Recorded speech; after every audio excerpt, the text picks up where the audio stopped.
the God who is on our side has more than what any enemy can throw at us. It doesn't matter what our limitations are, it doesn't matter what our infirmities are. For as long as we are surrendered to him, our will is completely surrendered to him, we will never lose, because he has never lost a battle.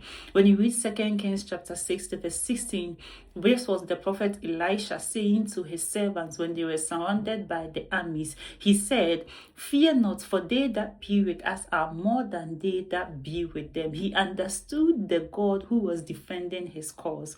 When you also read Romans chapter 8 verse 28, see, God has existed before the beginning of time. He has dealt with countless personalities, different kinds of people, thousands and numerous events for him to know and understand that there are limitations attached to men. So there is no way that he can't be blindsided by a person. He can't be blindsided by what was going to happen. When you read Romans chapter 8 verse 28, he says that, "And we know that all things work together for good to them that love God, to them who are the called according to his purpose." God has called and chosen you according to his purpose. When you read further, he makes us understand that we are even predestinated, and because we are predestinated, he will justify us and then he will glorify us. See, once God has chosen you, once God has added you to his elect, you will never stand alone.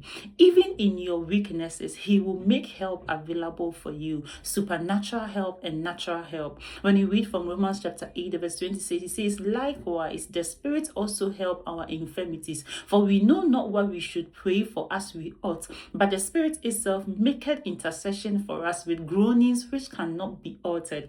The way the Spirit is making intercession for you, you cannot even alter it, but it is working for your good. And in the same way, when you read Luke chapter 22 the verse 43, and then Matthew chapter 27 the verse 32, in Luke, this gives account of a time when Christ was in Gethsemane, and then he was praying earnestly because that hour had come when he had to be tried, to be crucified.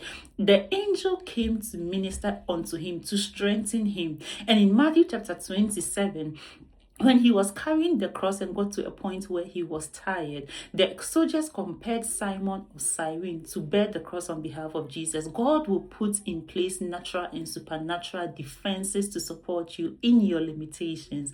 Know that all that you have to do is to trust that he is able to do what he has promised, and to surrender your will to him, because a will that has not been surrendered to God is the only thing that can hinder the plans of God.